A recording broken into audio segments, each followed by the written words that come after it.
Assalamualaikum warahmatullahi wabarakatuh. Kali ini kita akan mendengarkan penjelasan yang sangat inspiratif dari Mbak Nana atau yang kita kenal dengan Mbak Najwa Shihab bersama Abi atau Habib Quraisy Shihab. Kita dengarkan bersama ya. Selamat menikmati. Assalamualaikum warahmatullahi wabarakatuh teman-teman. Kita ketemu di Shihab. Saya ngobrol sama Abi Quraisy soal topik-topik yang kerap kali teman-teman tanyakan atau ramai muncul di media sosial. Nah, yang belakangan ramai ini juga soal sesajen, Abiku. Nana sempat nunjukin videonya ke Abi kan. Video itu kemudian viral di mana-mana. Jadi ada seorang pria yang menendang sesajen yang ada di kaki gunung Semeru di Lumajang. Pada saat sebelum ditendang ya bilang inilah yang membuat azab Allah akan turun, ini yang membuat Allah akan murka, kurang lebih seperti itu. Kemudian Allahu Akbar dan ditendang sesajennya. Ini kemudian jadi ramai di mana-mana menimbulkan pro kontra. Sebetulnya kita pernah membahas soal ini teman-teman, cuma aku pengen nanya lagi sama Abi mumpung konteksnya juga lagi sedang hangat saat ini. Jadi soal sesajen, Bi, bagaimana sih Islam, Al-Quran, apakah pernah berbicara soal itu? Prinsipnya begini, kita segala kegiatan kita hendaknya diarahkan kepada Tuhan. Bermohon, kita hendaknya bermohon kepada Tuhan. Kalau Anda bermohon kepada manusia, sebelum bermohon kepada manusia, bermohon dulu kepada Tuhan, agar Tuhan memberikan kepada manusia ini kemampuan untuk memenuhi permintaan Anda. Nah, apa yang dipersembahkan kepada sesuatu itu bisa bermacam-macam motifnya. Bisa jadi saya mempersembahkan sesuatu katakanlah ke laut supaya ikan bisa makan. Saya berikan ke hutan supaya kera bisa makan. Itu sesuatu yang baik-baik saja. Saya tidak kaitkan dengan bahwa kera bisa memenuhi keinginan saya. Ada lagi, kita menyerahkan sesuatu yang kita namai sesaji atau sesajen itu dengan keyakinan bahwa inilah yang membantu saya mencapai. Potong kepala kerbau supaya tidak diganggu jin dalam pembangunan. Itu tidak. Tapi kalau Anda menyembelih kerbau, menyembelih sapi untuk Anda sedekahkan dan makan bersama, tidak ada masalah. Nah, tetapi kita anggaplah bahwa sesaji yang diberikan di kaki Gunung Semeru itu memang bermaksud untuk memohon bantuan suatu kekuatan selain kekuatan ilahi. Nah, ini yang kita harus hati-hati. Karena begini, setiap masyarakat menurut Al-Quran ada hal-hal yang dianggapnya baik.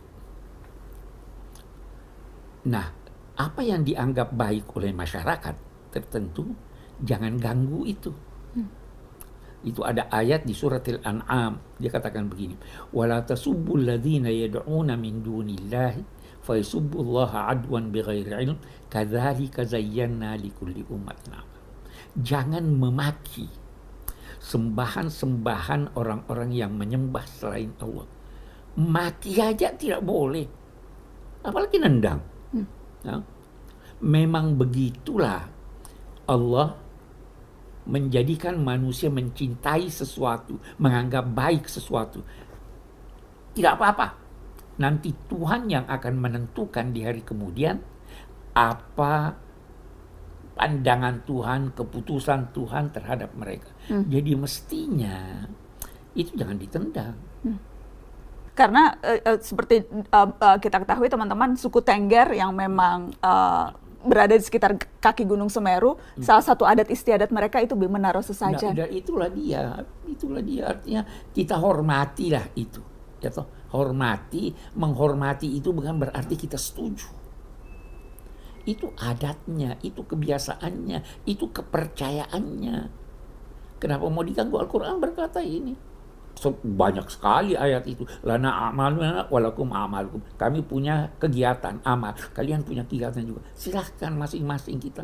Karena kalau tidak, kita mengundang orang juga memperlakukan apa yang kita percaya, apa yang kita lakukan itu sebagaimana perlakuan kita terhadap dia. orang maki kepercayaannya, kan bisa dijawab juga dia maki kepercayaan kita. Ngapain begitu?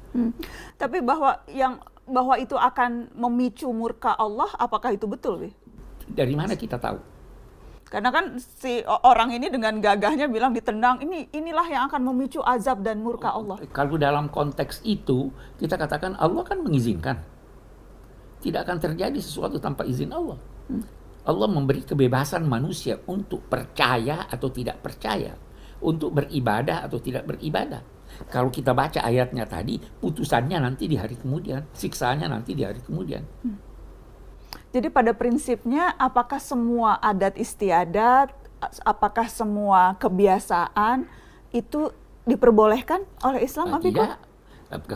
Adat istiadat kebiasaan itu ada 3 dalam pandangan Islam. Ada 1 yang sesuai dengan nilai-nilai agama Islam. Itulah yang dinamai ma'ruf. Kita diperintahkan tegakkan ma'ruf. Apa yang kamu anggap baik di dalam masyarakatmu dan itu sejalan dengan tuntunan agama atau tidak bertentangan, tegakkan itu. Pakai peci hitam itu menurut Abi itu adat kebiasaan bangsa kita. Itu lebih baik daripada pakai topi. Itu adat kebiasaan. Sejalan. Ada lagi yang jelas bertentangan. Islam yang bertentangan itu tidak direstuinya. Tapi ini tadi, kalau bertentangan itu kepercayaan orang. Lakum dinukum waliya din. Ada lagi yang abu-abu. Yang abu-abu ini Islam berusaha untuk meluruskannya, memperbaikinya. Dulu Wali Songo itu melakukan itu. Sekian banyak adat istiadat, dia dalam 2 tanda petik dia Islamkan sehingga berjalan sesuai itu. Nah, jadi itu adat. Seperti acara siraman. Ya, itu bisa diislamkan. Kita mandi sambil berkata memang Islam menganjurkan untuk melakukan kegiatan-kegiatan yang baik. Itu apalagi di depan orang banyak dengan bersih-bersih. Sebelum Jumat mandi. Ya kan? Jadi jangan terlalu kaku. Di setiap daerah ada adatnya, ada kebiasaannya. Dan kembali lagi, setiap amal itu sesuai dengan niatnya. Dan kalau kita mau himpun semua adat, tidak mungkin kita dapat menjangkau itu. Maka rumus-rumuslah. Ini bertentangan dengan agama atau tidak? Oh, tidak bertentangan. Gunting rambut.